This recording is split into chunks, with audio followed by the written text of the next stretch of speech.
Hello everyone, welcome back. तो आज इस वीडियो में हम बात करने वाले हैं रूबेला के बारे में। रूबेला एक क्या है बताइए? रिस्पायरेटरी इन्फेक्शंस के अंदर ही आते हैं। किस में देखने को मिलता है? एज ग्रुप बताइए किस में देखने को मिलता है? ये जनरली डेवलपिंग कंट्रीज अगर होता है तो डेवलपिंग कंट्रीज में ये 3 to 14 ईयर्स के बीच में देखने को मिलता है, और डेवलप्ड कंट्री में 14 ईयर्स से ज़्यादा है तो उसमें देखने को मिलता है। अच्छा, होता क्या है इसमें? आखिर एक पेशेंट अगर है रूबेला का तो उसमें हमें पता क्या चलेगा, कैसे मालूम चलेगा कि ये रूबेला हो रहा है? तो जैसे कि मीजल्स में क्या होता था, मैकुलोपैपुलर रैश होता था, लेकिन वो वाला रैश और इस वाले रैश में डिफरेंस सिर्फ होगा किस चीज़ का? डेंसिटी का। मतलब जब देखेंगे ना तो इसमें डिस्क्रीट टाइप का होगा, मतलब ज़्यादा डेंस नहीं देखने को मिलेगा मैकुलोपैपुलर रैश, ठीक है? किसमें? रूबेला के केस में। इसीलिए हम लोग इसे 3 डेज मीजल्स भी कहते हैं। क्या कहते हैं जल्दी बताओ? 3 डेज मीजल्स, ठीक है? या फिर इसे जर्मन मीजल्स भी हम लोग कहते हैं। रूबेला को हम लोग जर्मन मीजल्स भी कहते हैं। तो हम लोग पढ़ रहे हैं पीएसएम। तो पीएसएम में हम लोग क्या क्या देखने वाले हैं? Epidemiological triad. एपिडेमियोलॉजिकल ट्रायड क्या होता है? EHA मतलब इन्वायरमेंट होता है, होस्ट होता है, एजेंट होता है। तो एजेंट यहाँ पर क्या होता है बताओ? Rubella virus.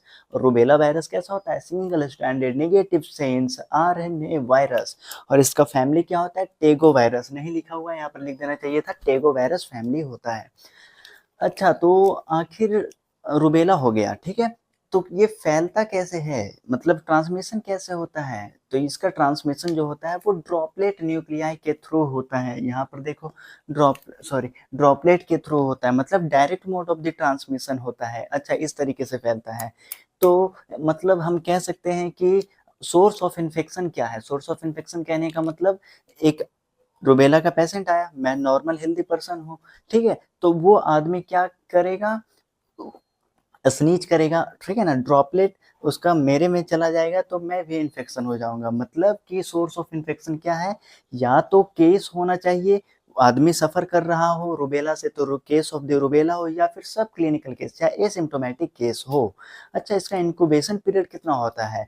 इसका इंक्यूबेशन पीरियड मतलब 2 to 3 वीक्स होता है, मतलब 14 to 21 डेज होता है। तो हम लोगों ने एजेंट के बारे में इंफॉर्मेशन ले लिया। अच्छा, सेकेंडरी अटैक रेट कितना होता है? 80%। अब देखो सेकेंडरी अटैक रेट क्या होता है, इंक्यूबेशन पीरियड, ये सब पहले हम वीडियो में बात कर चुके हैं, नहीं करेंगे इसमें।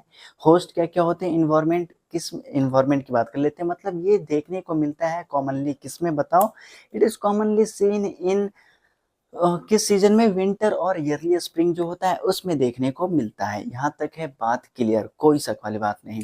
अच्छा, अब हमें पता कैसे चलेगा कि अगर कोई पेशेंट आ रहा है तो पेशेंट में हम क्या क्या देखेंगे? क्लिनिकल फीचर क्या देखेंगे कि ये रूबेला से सफर कर रहा है, ठीक है? तो हम इसमें देखने वाले हैं पहला, प्रोड्रोमल फेज। प्रोड्रोमल फेज कहने का मतलब जब कोई डिजीज का इनिशियल स्टेज होता है तो उसे प्रोड्रोमल फेज बोलते हैं। तो क्या आएगा? पेशेंट को फीवर आएगा, पेशेंट को कोराइजा आएगा। कोराइजा कहने का मतलब जब नेजल कैविटी में हम लोग देखेंगे ना तो क्या होगा? इन्फ्लामेशन देखने को मिलेगा, ठीक है ना? Mucus membrane of the nasal cavity में इन्फ्लामेशन देखने को मिलेगा, तो फीवर आएगा, कोराइजा आएगा। और क्या देखने को मिलेगा? लिम्फेडिनोपैथी देखने को मिलेगा। पेशेंट आएगा, हम उसके पालपेट करेंगे कि पोस्टीरियर ऑरिक्यूलर लिम्फ नोड जो होता है वो क्या है? इनलार्ज्ड है ना? पोस्टीरियर ऑरिक्यूलर, कान के पीछे वाला पोस्टीरियर ऑरिक्यूलर लिम्फ नोड, और दूसरा सर्वाइकल लिम्फ नोड जो है वो इनलार्ज है। लिम्फेडिनोपैथी भी देखने को मिलेगा क्लिनिकल फीचर में।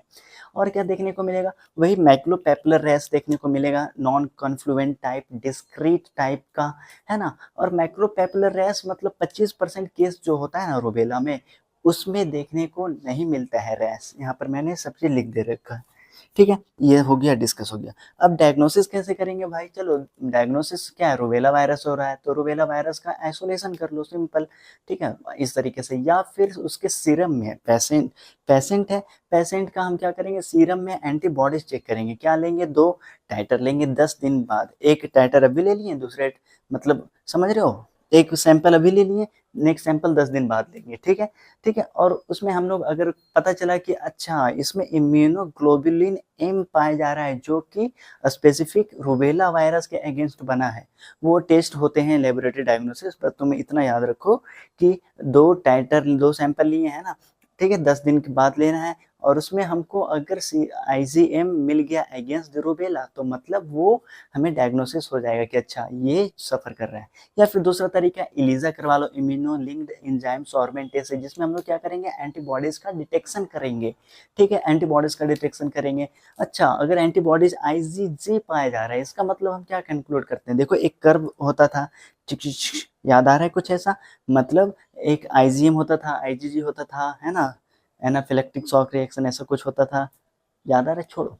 IgM अगर पाया जा रहा है इसका मतलब हाल फिलहाल में इन्फेक्शन हुआ है, IgG पाया जा रहा है इसका मतलब पहले पास्ट में इन्फेक्शन हुआ है। तो वही यहाँ पर ए बताया गया है ये सारा। और यहाँ पर जो यहाँ पर लिख रखा है HIT, हीमोग्लोबिन एग्लूटिनेशन, हीमोग्लोबिन ना हिम्मा एग्लूटिनेशन इनिबिशन टेस्ट बोल रहे हैं ध्यान से। HIT ये जो रहता है ना, ये मोस्टली प्रीफर्ड टेस्ट होता है for the detection of the rubella disease. यहाँ तक समझ में आ गया। अब देखो हम लोग क्या पढ़ रहे हैं, हम लोग PSM पढ़ रहे हैं ना, तो PSM में ये सब क्लिनिकल फीचर डायग्नोसिस वगैरह नहीं आता, लेकिन एग्जाम में आ सकता है तो हम देख लेते हैं। फिर आता है पीडिया के, ये टॉपिक जो है पीडिया का है, कंजेनिटल रूबेला सिंड्रोम, इसको हम बाद में देखेंगे। पहले हम लोग देखते हैं जो अपना PSM का मेन पार्ट है।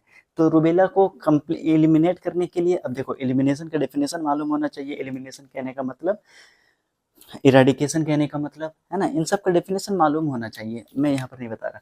ठीक है, तो रूबेला एलिमिनेशन स्ट्रैटेजी, जिसमें 3 प्रायोरिटी दिए गए। पहला प्रायोरिटी दिया गया कि जो women in the reproductive age group है उनको क्या किया जाए, मतलब वैक्सीनेट करो भाई। दूसरा प्रायोरिटी दिया गया कि जो बच्चे 1 से 14 साल के हैं, ताकि उसमें उनको वैक्सीनेट करो, 1 से 14 साल वाले बच्चे को। और तीसरा प्रायोरिटी है कि 1 साल से कम वाले जो बच्चे हैं उनको वैक्सीनेट करो, जैसा कि NIS के अकॉर्डिंग होता है, ठीक है ना। और ये कॉम्बाइंड फॉर्म में भी पाया जाता है, MMR, मेजल, मम, रूबेला वगैरह, इस तरीके से, ताकि ठीक है, यहाँ तक हो गया। तो प्रिवेंशन करने का तरीका, वैक्सीन दे दो, वैक्सीनेशन करवाओ, इम्यूनाइजेशन करवाओ। वैक्सीन जो रहेगा कौन सा स्ट्रेन का रहेगा, RA27/3। कितना डोज देंगे, 0.5 ml। कहाँ पर देंगे, कैसे देंगे, सबक्यूटेनियसली देंगे। ठीक है, और टाइप कैसा होता है, ये रूबेला वैक्सीन, ये लाइव वैक्सीन होता है। अब एक टॉपिक है जो है कंजेनिटल रूबेला सिंड्रोम, बहुत ज़्यादा इंपॉर्टेंट पीडियाट्रिक का टॉपिक है, देख लेते हैं। इसमें होता है क्या है कि जो बच्चा, अच्छा इसमें एक चीज़ लिखना भूल गए कि इसमें जो ट्रांसमिशन होता है जनरली 8 वीक्स से है, मतलब जनरली फर्स्ट ट्राइमेस्टर में ट्रांसमिशन देखने को मिलता है। ठीक है ना, मतलब जो मदर क्या है, प्रेग्नेंट है, तो उससे क्या होगा, फेटस में क्या होगा, डिजीज का ट्रांसमिशन हो जाएगा। मतलब कंजेनिटल बच्चा जो पैदा होगा उसमें पहले से ही कंजेनिटल वाला, मतलब रूबेला वाला डिजीज रहेगा। क्यों, क्योंकि मदर भी बीमार है, इसीलिए बच्चा में भी हो गया। कब देखने को मिलता है, फर्स्ट ट्राइमेस्टर में देखने को मिलता है। तो अगर बच्चा कंजेनिटल रूबेला सिंड्रोम से सफ़र कर रहा है तो क्या क्या प्रॉब्लम रहेगा, जब बच्चा पैदा होगा तो उसका क्या होगा, कंजेनिटल कैटरैक्ट, जब, ठीक है, कंजेनिटल कैटरैक्ट, समझ में आ रहा है। दूसरा देखने को मिलेगा सेंसरो न्यूरल हियरिंग लॉस, मतलब बच्चा को सुनाई नहीं देगा, प्रॉब्लम रहेगा इनर ईयर में। सेंसरी न्यूरल पाथवे जो रहता है, कौन सा, vestibulo cochlear nerve, eight cranial nerve, मतलब उसमें कुछ प्रॉब्लम होगा। Sensory neural hearing loss, ENT में मालूम होगा। और फिर पैटेंट डक्टस आर्टेरियोसस भी देखने को मिलता है। तो ये हो गया इसमें, ठीक है। अच्छा, और फिर इसमें क्या देखने को मिलता है, और ये मतलब ब्लू, जब बच्चा होगा तो है ना, ब्लूबेरी मफिन रैश देखने को मिलता है। होता क्या है कि यहाँ पर रैश होता है स्किन पे, चेस्ट पे, मतलब है ना, वो कैसा पर्पल टाइप का होगा, रेडिश पर्पल ब्लू इस टाइप का होगा, मैजेंटा कलर टाइप का होगा, रैश देखने को मिलता है। ठीक है, और ये जो ब्लू, देखो 2 चीज़ है, एक तो ब्लूबेरी मफिन रैश है, एक है ब्लूबेरी मफिन सिंड्रोम है। ठीक है, तो मफिन रैश साइटोमेगालो वायरस में देखने को मिल रहा है, कंजेनिटल रूबेला सिंड्रोम में देखने को मिल रहा है। नॉन इन्फेक्शियस कॉजेज जिसमें ब्लूबेरी मफिन रैश देखने को मिलता है, एक तो है तुम्हारा ABO, जो ब्लड ग्रुप इनकॉम्पेटिबिलिटी होता है उसमें, एक RH इनकॉम्पेटिबिलिटी वाला, RH वाला डिजीज होता है उसमें देखने को मिलता है। और तुम्हारा क्या, कंजेनिटल रूबेला सिंड्रोम तो बात कर चुके हैं। और भी यहाँ पर क्या है, यहाँ पर नहीं लिखा मैंने, ठीक है, और भी 2-3 जगह देखने को मिलता है। ब्लूबेरी मफिन सिंड्रोम जो रहेगा वो कहाँ देखने को मिलेगा, ठीक है, तो ये एक डर्मा वाला स्किन है, मतलब स्किन वाला डिसऑर्डर है। It is a rare neonatal skin disorder, ठीक है, जहाँ पर मैकुलोपैपुलर रैश का कलर मैंने बता ही दिया, वही ऐसा ही होता है।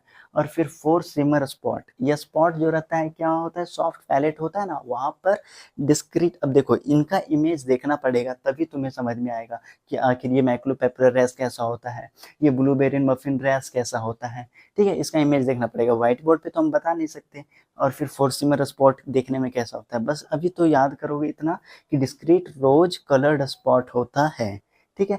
तो ये सारा चीज़ कंप्लीट हो गया, लगभग सारा चीज़ कंप्लीट हो गया। स्क्रीनशॉट लेना चाहो तो स्क्रीनशॉट ले लो। वीडियो को करते हैं यहीं पर समाप्त, मिलेंगे हम आपसे अगले वीडियो में। मम्स पे वीडियो आ चुका है, अब उसके बाद वीडियो आएगा पर्टूसिस के ऊपर। हम वीडियो को करते हैं यहीं पर समाप्त। वीडियो पसंद आया हो तो लाइक कर दो, शेयर, सब्सक्राइब। मिलेंगे हम आपसे अगले वीडियो में। Thanks for watching this video.